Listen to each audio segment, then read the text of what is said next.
मुझे प्रोग्रामिंग में और मशीन लर्निंग में फर्क क्या होता है? मशीन लर्निंग में हमें उसको मतलब पूरा प्रोग्राम करके नहीं देना होता, वो एक्सपीरियंस से भी सीखती है मशीन ठीक है। डे टू और डे। प्रोग्रामिंग के अंदर प्रोग्रामिंग के अंदर हमें पूरा कोड उसको देना पड़ेगा और वो स्पेसिफिक चीज ही परफॉर्म करेगा। ओके, सो बेसिकली हमने यही सीखा था कि जब हम प्रोग्रामिंग की बात कर रहे होते हैं तो प्रोग्रामिंग के अंदर हम सबसे पहले उसको सारी इंस्ट्रक्शंस प्रोवाइड कर देते हैं and on the basis of instructions वो अपने रिजल्ट्स प्रोवाइड करता है, हमें एग्जीक्यूट करता है। बट इन मशीन लर्निंग हम क्या करते हैं, सबसे पहले उसे ट्रेनिंग देते हैं and on the basis of training वो अपने एक्सपीरियंस से सीख के प्रेडिक्शंस करता है।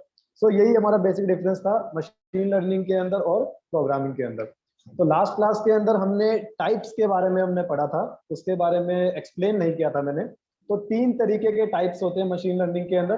पहले होता है supervised learning, then unsupervised learning and then reinforcement learning. So basically इन तीनों के बीच में डिफरेंस क्या होता है, सबसे पहले हम बात करते हैं सुपरवाइज लर्निंग के बारे में। So what is supervise learning? Supervise learning का बेसिकली मतलब ये है कि हमें आने वाले आउटपुट का पता है। हमें ये पता है कि अगर मैं ये इनपुट दूंगा तो मुझे इस तरीके के आउटपुट मिल सकते हैं। फॉर एग्जांपल, जैसे प्रीवियस सेशन के अंदर मैंने स्टॉक मार्केट के बारे में बात की थी। तो स्टॉक मार्केट्स के अंदर हमने देखा था कि मैंने पहले इनपुट में बिटकॉइन का डाटा प्रोवाइड कर रखा है and on the basis of data मुझे प्रिडिक्शंस करने हैं। तो सुपरवाइज लर्निंग के अंदर क्या होगा, मुझे ये पता होगा कि प्रिडिक्शंस कैसे हो सकते हैं। तो सुपरवाइज लर्निंग के अंदर जैसे मैंने बिटकॉइन की बात की, तो उसमें या तो स्टॉक्स राइज करेंगे या फिर वो फॉल करेंगे। तो मुझे ये पहले से पता था कि स्टॉक्स राइज करने वाले हैं या फॉल करने वाले हैं। तीसरा केस इसमें नहीं हो सकता। इसके अंदर दो टाइप्स होते हैं, first one is regression and second one is classification. So classification के अंदर हम क्या करते हैं, हमारे पास डिस्क्रीट वैल्यूज होती है। जैसे कि हमने स्टॉक्स के बारे में बात की थी, राइज होगा या फॉल होगा, these are called discrete values. इसको हम क्लासिफिकेशन कहते हैं। रिग्रेशन की अगर हम बात करें तो इसके अंदर रेंज ऑफ वैल्यूज होती है, डिस्क्रीट वैल्यूज नहीं होती। फॉर एग्जांपल मान लेते हैं एक मॉडल आता है, सबसे बेसिक मॉडल है तुम्हारा रिग्रेशन के अंदर। उसमें हम घरों के प्राइसेस देखते हैं and on the basis of house prices हम मार्केट रेट डिसाइड करते हैं किसी भी घर का, कि किसी भी हाउस का पर्टिकुलर एरिया है, on in the basis of area उसका इतना मार्केट प्राइस हो सकता है। तो उसके अंदर क्या होगा कि कोई वैल्यू डिस्क्रीट नहीं होगी, उसमें हमें एक रेंज ऑफ वैल्यूज मिलेगी। सो जिसके अंदर रेंज ऑफ वैल्यूज की स्टडी हम करते हैं, that is called regression. But दोनों ही टाइप के अंदर एक चीज कॉमन है, वी नो दी आउटपुट्स, हमें ये पता है कि किस तरीके का आउटपुट आने वाला है। That is called supervised learning. Supervised का मतलब ये है कि we know what kind of output we are going to have. अगर मैं अनसुपरवाइज लर्निंग की बात करूं तो अनसुपरवाइज लर्निंग के अंदर मुझे नहीं पता कि आउटपुट क्या आएगा। इसका सबसे बढ़िया एग्जांपल हम देखते हैं कि मान लेते हैं मैंने एक डाटा सेट लिया। उस डाटा सेट के अंदर मैंने तीन चार तरीके के एनिमल्स ले लिए। फॉर एग्जांपल, मेरे पास डॉग्स है, मेरे पास कैट्स है, मेरे पास लायंस है एंड मेरे पास एलिफेंट्स है। अब मैंने क्या किया, उनकी बहुत सारी इमेजेस को डाटा सेट के अंदर इनपुट करवा दिया और मैंने डाटा को लेबल नहीं किया। सबसे बड़ी बात इसमें क्या है कि data is not labelled. Supervised learning के अंदर data is labelled, but unsupervised learning के अंदर डेटा लेबल्ड नहीं होता। तो उसमें क्या होगा, जब मैं इस तरीके से इमेजेस को इनपुट कराऊंगा तो वो इमेजेस के बीच में सिमिलैरिटी को मैच करके उनके क्लस्टर्स फॉर्म कर देगा।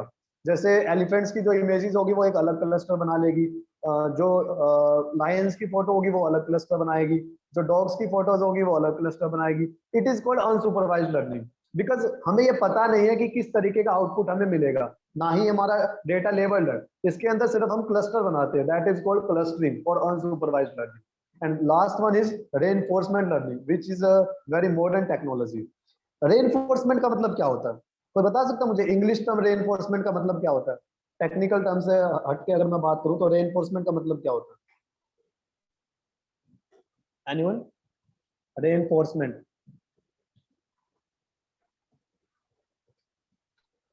सो रेनफोर्समेंट का मतलब होता है रिवॉर्ड्स, किसी भी चीज को मोटिवेट करना, that is called reinforcement. For example, जैसे बच्चे होते हैं तो टेंथ क्लास के अंदर जब हम थे मान लो, तो हमारे पेरेंट्स जनरली हमें क्या बोलते हैं कि बेटा बोर्ड्स में अच्छे मार्क्स ले आओ, अगर अच्छे मार्क्स लेकर आओगे तो तुम्हें लैपटॉप दिलवा देंगे, तुम्हें मोबाइल दिलवा देंगे, कुछ भी दिलवा देंगे। तो उससे क्या होता है ना, हमें मोटिवेशन मिलता है कुछ काम करने का, यार अच्छे नंबर लेके आने, अगर अच्छे नंबर लाएंगे तो पापा मुझे आईफोन दिलवाएंगे। इसको कहते हैं रेनफोर्समेंट। इसी तरीके का कुछ इंस्ट्रक्शन सेट हम अपनी मशीन को भी प्रोवाइड करते हैं, क्योंकि हम ये चाहते हैं ना कि मशीन सीखे। तो उसको सिखाने के लिए, उसको अगर अच्छा काम करेगा तो उसको हम रिवॉर्ड देंगे, और अगर वो सही काम नहीं करेगा तो उसे पनिशमेंट देंगे। इसी को हम रेनफोर्समेंट लर्निंग कहते हैं।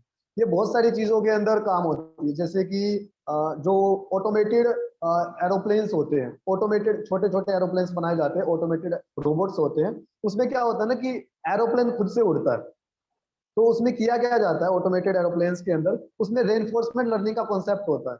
उसके ईच मूव को ऑब्जर्व किया जाता है, और अगर उसका मूव ठीक होता है तो मशीन को रिवॉर्ड देते हैं। जैसे अगर मैं बाइनरी के अंदर बात करूं, तो अगर उसका मूव ठीक है तो हम उसको +1 देते हैं, एंड अगर उसका मूव गलत है तो उसको -1 देते हैं। इसको हम रेनफोर्समेंट लर्निंग बोलते हैं।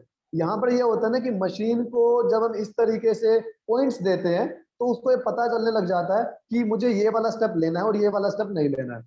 And it is a very modern concept in making robots. Robots को रेनफोर्समेंट लर्निंग के बेसिस पे बनाया जाता है, क्योंकि इससे उनको पता चलने लग जाता है कि अगर मैं इस तरीके का एक्शन कर रहा हूँ तो मुझे इन फ्यूचर इस एक्शन को रिपीट करना है या नहीं करना। That is called reinforcement learning. So जो हमारा आज का सेशन है उसके अंदर वैसे हम सुपरवाइज लर्निंग के बारे में बात करेंगे। So what is supervise learning, मैं अभी बता चुका हूँ। इसके अंदर हमें पता होता है कि आउटपुट हमें किस तरीके का मिलने वाला है। आज हम KNN मॉडल की बात करेंगे। KNN मीन्स के नियरेस्ट नेबर। सो बेसिकली के नियरेस्ट नेबर मॉडल के अंदर क्या होता है कि हमारे पास एक पर्टिकुलर डाटा सेट प्रेजेंट है, और उसके अंदर हमें क्या करना है कि जो हम इनपुट कराएंगे, उस इनपुट को हमें अपने लेबल्ड डाटा के साथ मैच करना है। और अगर वो उसके साथ मैच करता है तो हम उसको उसी कैटेगरी में डाल देंगे। फॉर एग्जाम्पल, हम उसकी बात कर रहे थे, स्टॉक्स की बात कर रहे थे। तो स्टॉक्स के अंदर मैंने बोला था कि मेरे पास बिटकॉइन का डेटा है, और मुझे जानना है कि वो मतलब राइज कर रहा है या फॉल कर रहा है। अब मैंने क्या किया, मैंने आज की डेट में, आज कितनी तारीख है, आज होगी तुम्हारी 25। सो आज 25 सितंबर है। मुझे आज बिटकॉइन के प्राइसेस का प्रिडिक्शन करना है। मैंने क्या किया, मैंने सारे पुराने डाटा को डाल दिया। मान लो मैंने पुराने 10 साल के डेटा को डाल दिया। अब जो हमारा एल्गोरिथम होगा वो क्या करेगा, पिछले 10 साल के 25 सितंबर के डाटा को एनालाइज करेगा। अब क्या होगा, आज का वो डाटा उसके अंदर इनपुट कराएगा। अब उसके बेसिस पे क्या होगा, वो मैच करने की कोशिश करेगा कि वो ज्यादा नियरेस्ट राइज की तरफ जा रहा है या ज्यादा नियरेस्ट वो फॉल की तरफ जा रहा है। And on the basis of matching, जहां पर उसको ज्यादा मैच दिखेगा उसी तरफ वो चला जाएगा। इसको हम केएनएन मॉडल बोलते हैं। It is the simplest model in machine learning. जो सिंपल एल्गोरिथम्स होते हैं, सिंपल प्रॉब्लम्स है, उन्हें सॉल्व करने में काफी मदद मिलती है। हाँ, कुछ लिमिटेशंस है, बट अगर मैं बेसिक लेवल पे बात करूं तो it is a very useful model. Regression की मैं बात अभी कर चुका हूं कि इसके अंदर हमारे पास एक रेंज ऑफ वैल्यूज होती है। बाकी आज की क्लास में हम रिग्रेशन भी पढ़ेंगे। आज हमारे लिए सिर्फ केएनएन मॉडल है। So what is KNN model? It is the simplest model. And obviously मैं अभी तुम्हें बता चुका हूँ कि के नियरेस्ट नेबर, इसका मतलब ये है कि इसके अंदर हम नियरेस्ट मैचिंग करके देखते हैं। हम ये देखते हैं कि जो हमारा इनपुट डाटा सेट है वो किससे ज्यादा मैच कर रहा है, and on the basis of matching हम उसको पर्टिकुलर कैटेगरी के अंदर प्लेस कर देते हैं। It is a lazy learner algorithm. Lazy learner algorithm का मतलब क्या होता है कि बड़ा धीरे सीखता है। इसको अगर पहले से डेटा सेट मैंने दे रखा है, ये उसको पहले से ज्यादा एनालाइज नहीं करता। जब मैं इसके अंदर इनपुट या टेस्ट केस डालता हूँ, उसी टाइम पे ये अपना एनालिसिस करके मुझे आउटपुट देता है। तो इसको हम लेजी लर्नर एल्गोरिथम बोलते हैं। एंड दैट इज वाई ये बहुत कॉम्प्लेक्स मॉडल्स को सोल्व करने में यूज नहीं किया जा सकता इसका, क्योंकि it is a lazy learner algorithm. Example इसमें दिया हुआ है कि हमारे पास एक इनपुट वैल्यू है। जैसे इन्होंने एग्जाम्पल में क्या दिया हुआ है कि हमारे पास जो डाटा सेट प्रेजेंट है उसके अंदर हमारे पास दो तरीके के एनिमल्स है, एक कैट है, एक डॉग है। मैंने उसमें कोई भी पिक्चर को इनपुट किया, and on the basis of present data set वो ये प्रेडिक्ट करेगा कि वो ज्यादा फीचर्स उसके कैट से मैच कर रहे हैं या फिर डॉग से मैच कर रहे हैं। It is a basic KNN classifier, and it is the graphical approach to understand what is KNN model. So यहाँ पर हमारे पास क्या दिख रहा है तुम्हें, जो हमारा फर्स्ट ग्राफ है। फर्स्ट ग्राफ के अंदर हमारे पास दो कैटेगरीज है, category A and category B. Now I have a new data point which is blue in colour, और मुझे उस ब्लू कलर डेटा पॉइंट को या तो कैटेगरी ए में डालना है या कैटेगरी बी में डालना है। अब मैं क्या करूंगा, उसके अंदर यूक्लिडियन डिस्टेंस फॉर्मूला लगाते हैं, जो हमने 9th 10th क्लास में सीखा था, x2 - x1 whole square plus y2 - y1 whole square whole root. तो उसके बेसिस पे हम ये प्रिडिक्ट करेंगे कि उसको कैटेगरी ए में आना चाहिए, कैटेगरी बी में आना चाहिए। तो जब हम यूक्लिडियन डिस्टेंस लगाएंगे तो उसमें हम कैटेगरी ए के जो डेटा पॉइंट्स हैं हम उनसे उस पॉइंट का डिस्टेंस निकालेंगे, और कैटेगरी बी के अंदर जो डेटा पॉइंट्स है हम उसके साथ उसका डिस्टेंस निकालेंगे। जहां पर डिस्टेंस हमें कम मिलेगा उसी तरफ हमारा डेटा पॉइंट चला जाएगा। It is the basic approach in KNN algorithm.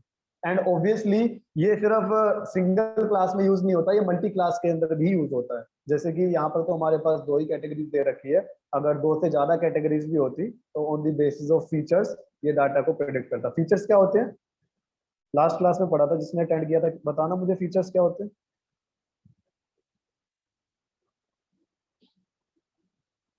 किसी को नहीं पता फीचर्स क्या होते हैं? ये तो सबसे बेसिक चीज है। मशीन लर्निंग मॉडल कैसे बनाओगे फीचर्स के बिना? जो मेजरेबल प्रॉपर्टी होती है। लाइक फॉर एग्जांपल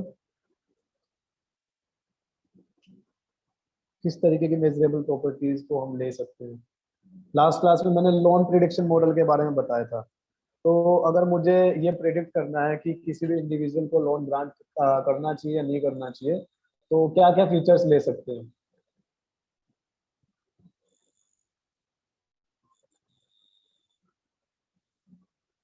किसी को नहीं पता?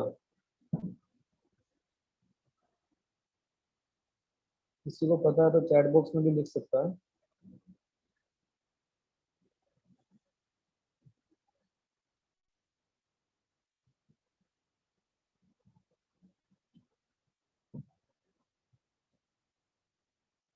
जब भी नेक्स्ट सेशन में आओ तो पहले पिछले सेशन को एक बार देख के आओ, और साथ में जो मैंने पीपीटी शेयर की थी ना उसको रिवाइज भी करो, क्योंकि जब तक बेसिक चीज़ों का नहीं पता होगा ना मॉडल कैसे डिजाइन करोगे।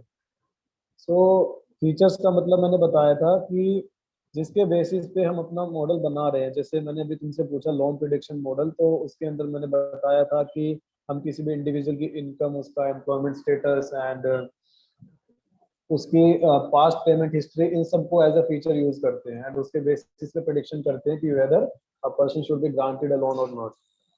सो it is the basic KNN model. ये एक मैग्नीफाइड डायग्राम है। इसके अंदर हमने क्या किया, जो न्यू डेटा पॉइंट हमारे पास प्रेजेंट था येलो कलर में जो इसमें दिखाई दे रहा है, एंड दो कैटेगरीज है, category A and category B. Category A is which is lime in colour and category B which is dark in colour. तो इसमें हमने क्या किया, यूक्लिडियन डिस्टेंस के फॉर्मूले से न्यू डेटा पॉइंट का इनकी अलग अलग डेटा पॉइंट से डिस्टेंस निकाला। तो यहाँ पे जैसा कि मुझे दिख रहा है कि नया डेटा पॉइंट कैटेगरी ए के 3 के साथ मैच कर रहा है और कैटेगरी बी के 2 के साथ मैच कर रहा है। So we will place it into category A. Obviously errors होते हैं यहाँ पे, बट अगर एक प्रॉपर मॉडल तुमने डिजाइन किया है तो एरर्स के चांसेस कम हो जाते हैं। कुछ लाइब्रेरीज यहाँ पर लिखी हुई है मैंने, जिसका हम कॉमनली यूज करने वाले आने वाले मॉडल्स के अंदर। Pandas, NumPy, Matplotlib, scikit learn, OpenCV and Seaborn. इसके अंदर जो ऊपर वाली 3 लाइब्रेरीज है ये तुमने पहले पढ़ी होगी, अगर तुमने 12th क्लास में पाइथन पढ़ी हुई है तो बता सकते हो मुझे पांडास लाइब्रेरी का क्या काम होता है, नंपाई का क्या काम होता है? एनीवन? पांडास क्या होता है? ये तो बड़ी बेसिक लाइब्रेरी है पाइथन की।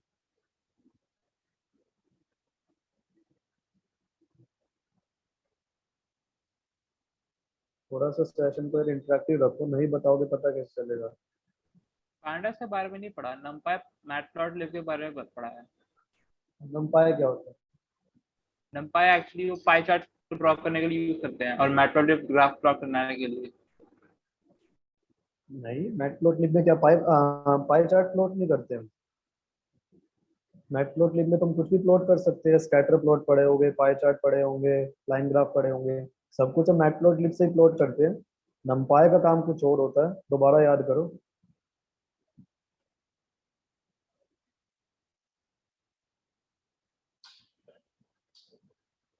देखो, नंपाई जो है उसका मतलब ही होता है न्यूमेरिकल एरे। तो नंपाई लाइब्रेरी का काम होता है न्यूमेरिकल वैल्यूज को स्टोर करना।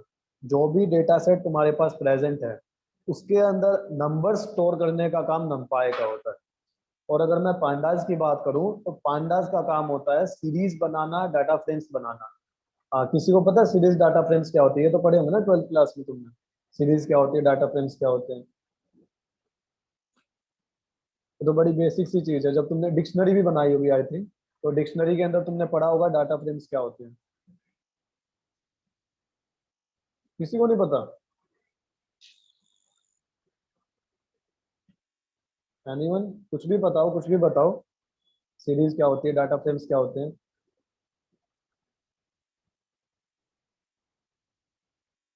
शायद मुझे तुम्हारे मशीन लर्निंग के सेशन से पहले ना पाइथन वाला सेशन लेना चाहिए था।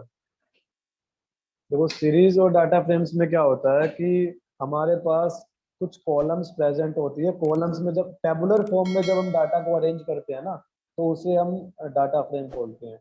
And series is basically single row data frame, जिसमें बेसिकली डिस्क्रीट फॉर्म में वैल्यूज को लिख देते हैं। That is series. तो जब हम सीरीज को या डाटा फ्रेम्स को बनाते हैं ना, तब पांडास का यूज होता है। जैसे मशीन लर्निंग के अंदर हम सबसे पहला काम क्या करेंगे, सबसे बेसिक और मेन थिंग क्या है मशीन लर्निंग के अंदर, कि हमें उसको ट्रेन करना मॉडल को।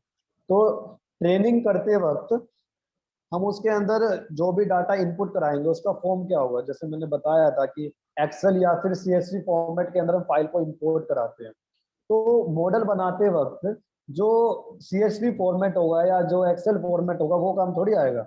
उसके अंदर हमें क्या करना पड़ेगा, उसको डाटा फ्रेम में कन्वर्ट करना पड़ेगा, यानी कि उसको एक टेबुलर फॉर्म देना पड़ेगा, और जो फीचर्स हम सेलेक्ट करना चाहते हैं वो सेलेक्ट करने पड़ेंगे। तो वहां पर हमारे डाटा फ्रेम का यूज होता है, और डाटा फ्रेम बनाते हैं पांडास की मदद से। स्लाइसिंग क्या होता है? बेसिक सा कॉन्सेप्ट है पाइथन के अंदर, स्लाइसिंग। पता है किसी को? ये सारी चीजें जो पूछ रहा हूँ ना मॉडल के अंदर स्टार्टिंग में यूज होने वाली है, दैट इज वाई पहले ही पूछ रहा हूँ तुमसे। स्लाइसिंग क्या होता है? आईलॉक वगैरह पढ़ा है तुमने 12th क्लास के अंदर? आईलॉक पढ़ा होगा?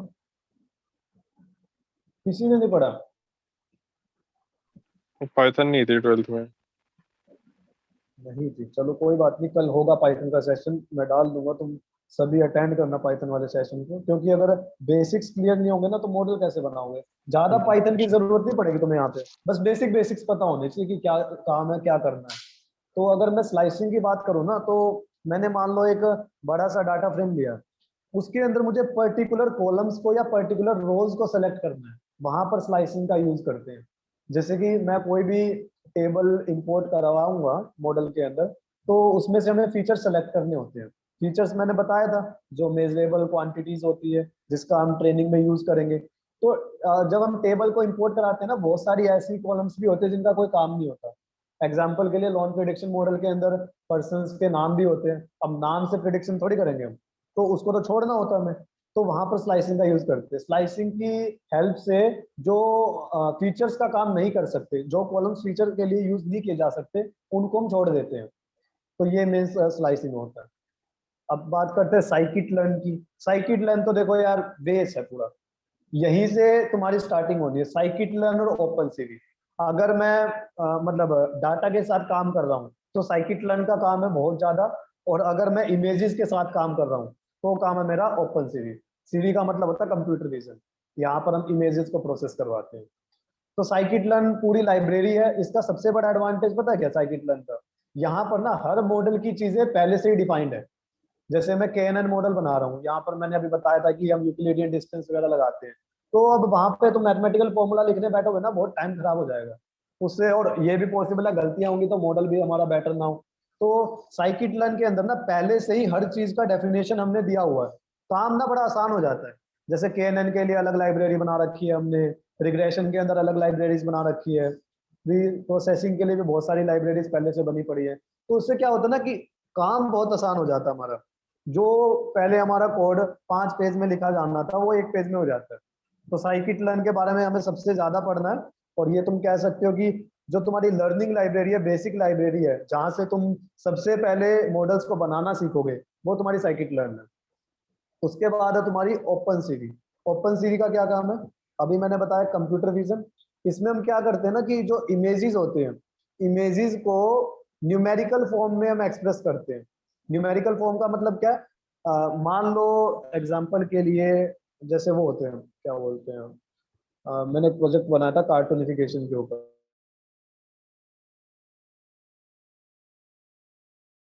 प्ले स्टोर पे, जैसे पहले बीच में ट्रेंड में भी चला था कि जब हम अपनी इमेज को अपलोड करते हैं ना तो वो उसको कार्टूनिफाई कर देता है।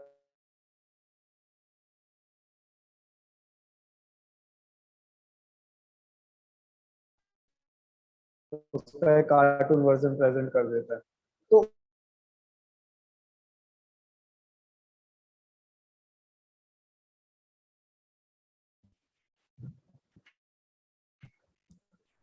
हाँ, तो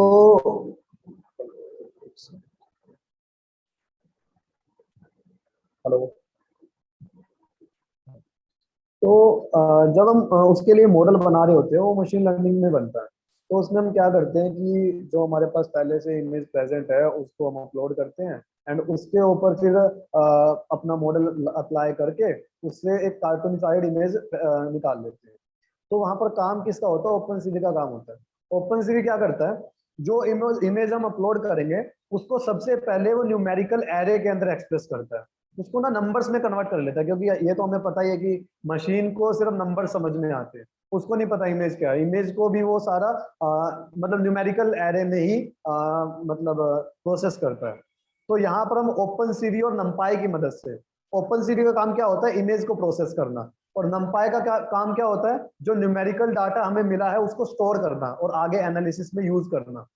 तो यहाँ पर हम यही करेंगे। ये काफी इंपॉर्टेंट मॉडल्स होंगे इसके, ये तो आगे पढ़ेंगे हम क्योंकि थोड़े कॉम्प्लेक्स मॉडल्स होते हैं, बट बेसिक इसमें यही है कि इमेजेस के ऊपर हमें काम करते हैं और इमेजेस के ऊपर काम करने के बाद जो भी हमारा न्यूमेरिकल डाटा होता है उसके ऊपर प्रोसेसिंग करते हैं और उससे ही फिर दोबारा हम ओपन सीवी की मदद से दोबारा इमेज प्रोड्यूस करते हैं कार्टूनिफाइड।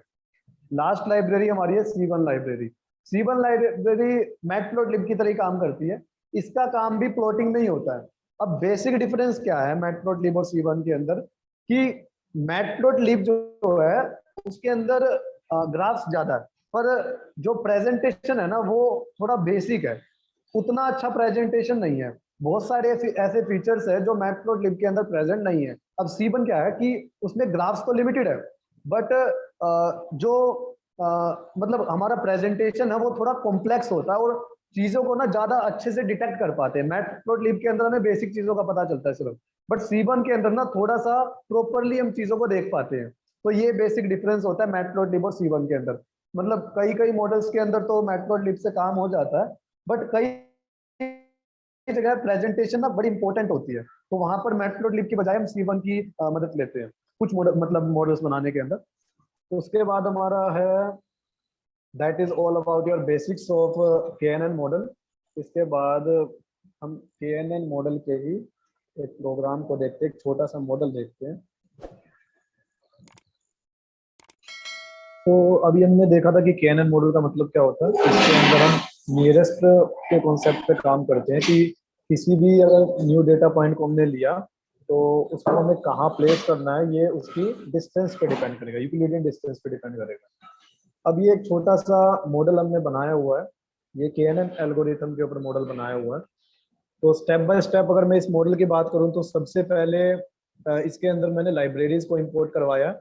3 लाइब्रेरीज को इसके अंदर इंपोर्ट कराया हुआ है, नंपाई, मैटप्लॉटलिब और पांडास। मैटप्लॉटलिब का काम है प्लॉटिंग का और पांडास का काम इसके अंदर है डाटा फ्रेम का। मतलब जो CSV फॉर्मेट को हम इंपोर्ट करवाने वाले हैं ये उसको डाटा फ्रेम के अंदर कन्वर्ट करता है। सेकेंड स्टेप के अंदर हम डाटा सेट को इंपोर्ट करेंगे, जैसे कि यहाँ पर डेटा सेट को मैंने phones.csv से सेव किया हुआ है, उसको मैंने pd.read CSV की कमांड से इंपोर्ट किया है।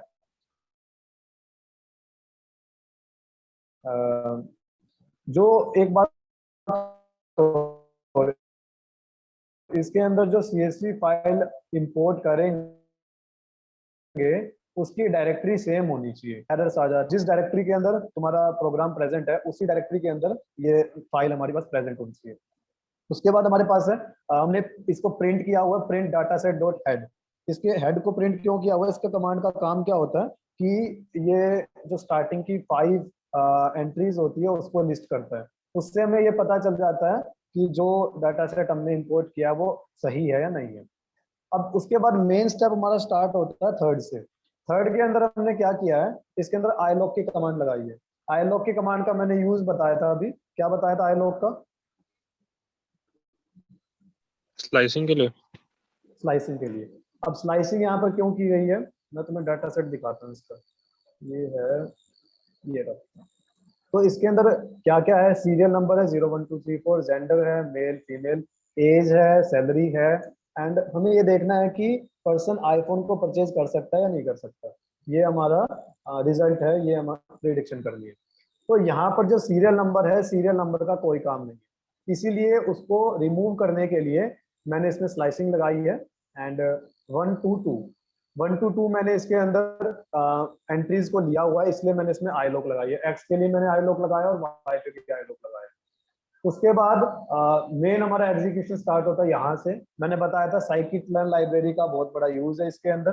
तो यहाँ पर मैंने क्या किया, एसके लर्न में से इंपोर्ट किया है ट्रेन टेस्ट स्प्लिट को। अब इसका क्या काम है, स्टार्टिंग हमारी यहीं से होती है।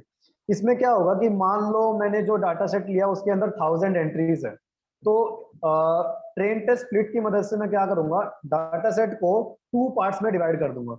अब 2 पार्ट्स में डिवाइड क्यों किया, इसमें से एक सेट का काम है डाटा को ट्रेन करना और दूसरे सेट का काम है डाटा को टेस्ट करना।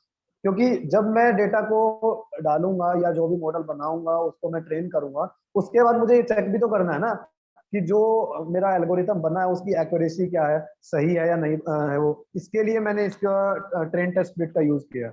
यहाँ पर मैंने क्या किया, ट्रेन को अलग कर दिया और टेस्ट को अलग कर दिया। यहाँ पर x, y के बाद में टेस्ट साइज लिखा हुआ 0.25। अब 0.25 का मतलब क्या है कि इसमें से 75% डेटा ट्रेनिंग के लिए यूज होगा और 25% डेटा टेस्टिंग के लिए यूज होगा। ये तुम्हारे अपने ऊपर है, तुम कुछ भी ले सकते हो। स्टैंडर्ड है 0.25 या 0.20। अब बाकी तुम्हारे मॉडल के ऊपर डिपेंड करता है कि तुम्हें ट्रेनिंग कितनी करनी है।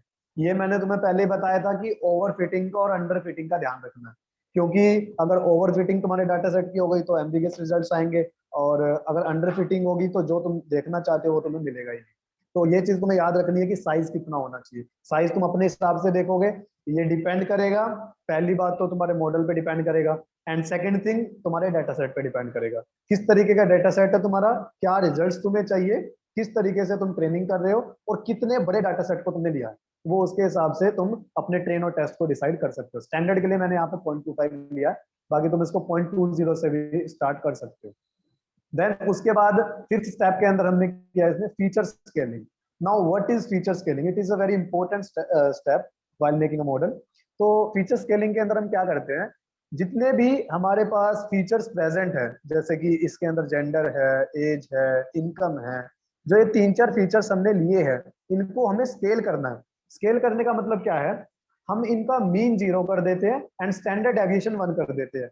ऐसा क्यों किया जाता है, इसका मैं तुम्हें सिंपल सा एग्जांपल देता हूँ। एग्जांपल के लिए, हाँ, मान लेते हैं मैंने इसके अंदर एक फीचर ले रखा है ईयर ऑफ बर्थ, और ईयर ऑफ बर्थ के अंदर मेरे पास होंगे 1999, 1998, 1997, इस तरीके से ईयर ऑफ बर्थ प्रेजेंट होंगे। अब होगा क्या, अगर तुम बिना इसको स्केल किए इंपोर्ट कराओगे तो जो हमारा मॉडल होगा ना वो 1999 को छोटा समझेगा और मान लो 2000 है तो उसको बड़ा समझेगा। इससे क्या होगा ना, वो उसकी लिटरल मीनिंग पे जाने लग जाएगा। मतलब ईयर ऑफ बर्थ का यहाँ पर हमारे लिए काम सिर्फ क्या है कि ये पर्सन है, उसका ईयर ऑफ बर्थ इतना, तो उसकी एज इतनी हो गई, एंड उसकी एज के बेसिस पे मुझे एक प्रेडिक्शन करना है कि वो आईफोन खरीद सकता है या नहीं खरीद सकता। तो अगर मैं उसको स्केल नहीं करूंगा ना तो वो ईयर ऑफ बर्थ के लिटरल मीनिंग्स पे जाने लग जाएगा, उनको वो सिर्फ एक पॉइंट की तरह कंसीडर नहीं करेगा।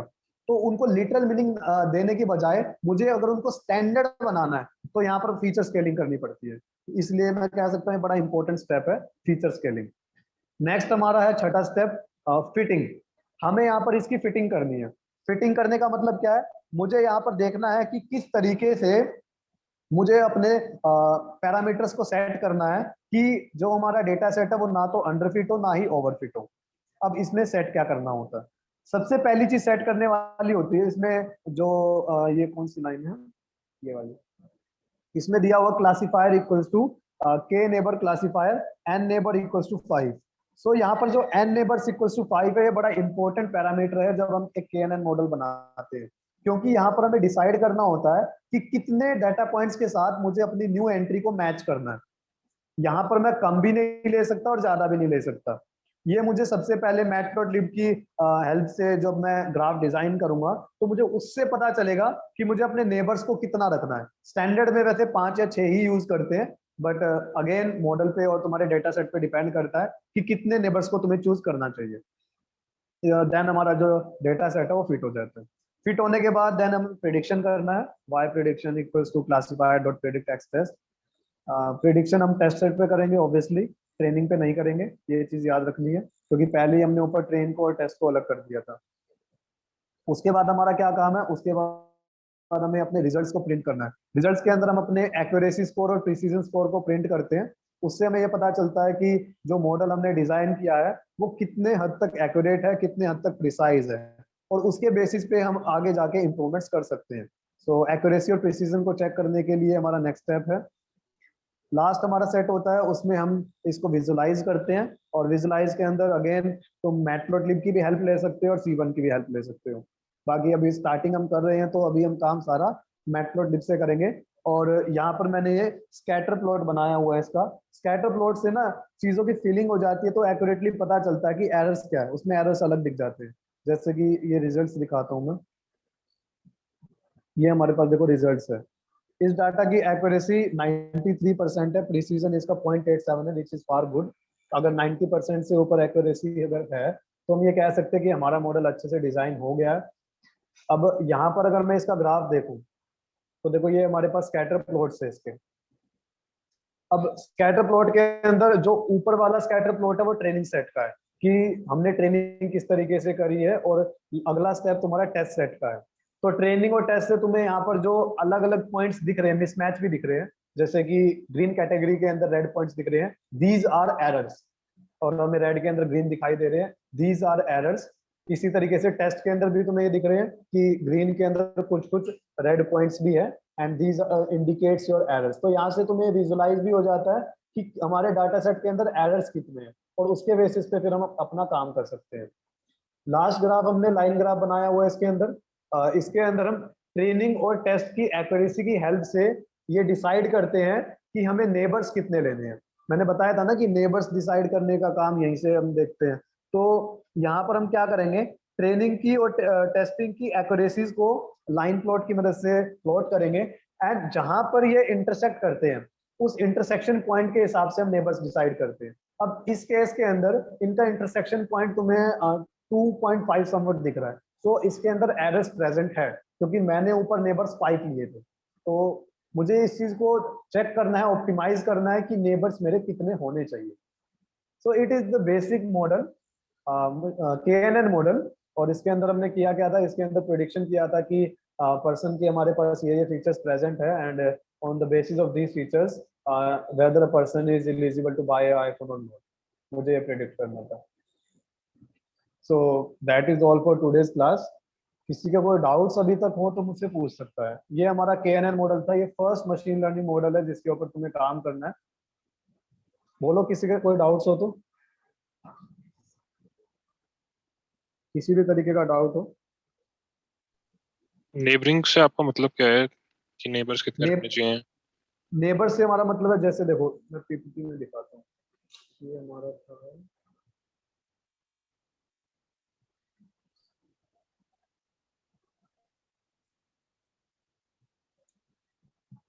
ये रहा। तो इसके अंदर देखो न्यू डेटा पॉइंट हमारे पास प्रेजेंट है, तो मैंने यहाँ पर मैचिंग कितने पॉइंट से की थी, यहाँ पर सर्कल्स कितने दिखाई दे रहे हैं, 5 सर्कल्स है ना। तो इसका मतलब यही है कि मैंने इसको 5 नियरेस्ट डाटा सेट से मेजर करके देखा है। मतलब मुझे ये देखना है कि नियरेस्ट 5 डेटा पॉइंट्स में से ये अलग अलग कैटेगरीज के कितने डेटा पॉइंट से मैच कर रहा है, और जहां पर इसको मैक्सिमम मैचिंग मिलेगी वहीं पर ये चला जाएगा। और ये बात याद रखनी है कि नेबर्स हमेशा ओड होने चाहिए, क्योंकि अगर इवन होंगे तो फिर एम्बिगस रिजल्ट्स होंगे, उसको पता ही नहीं चलेगा जाना कहाँ पे, अगर 3-3 मैच हो गए तो। सही। अब चलो होमवर्क की बात कर लेते हैं कि तुम्हारा काम क्या रहेगा। नेक्स्ट क्लास हमारी सैटरडे की है, तो तुम्हारे पास 1 वीक का टाइम है। तो 1 वीक के अंदर तुम्हें कोई बेसिक सा एक KNN का मॉडल बनाना है। मैं तुम्हारे साथ रैपो का लिंक शेयर कर दूंगा गिटहब का, तो तुम्हें उसको GIT पे कमिट देना है, and it will be graded. और ऑब्वियसली जो तुम्हारे सर्टिफिकेशन होगा इन फ्यूचर वो इन्हीं असाइनमेंट्स के बेसिस पे दिया जाएगा। तो सीरियसली फ्राइडे नाइट तक ये असाइनमेंट सबमिट कर देना।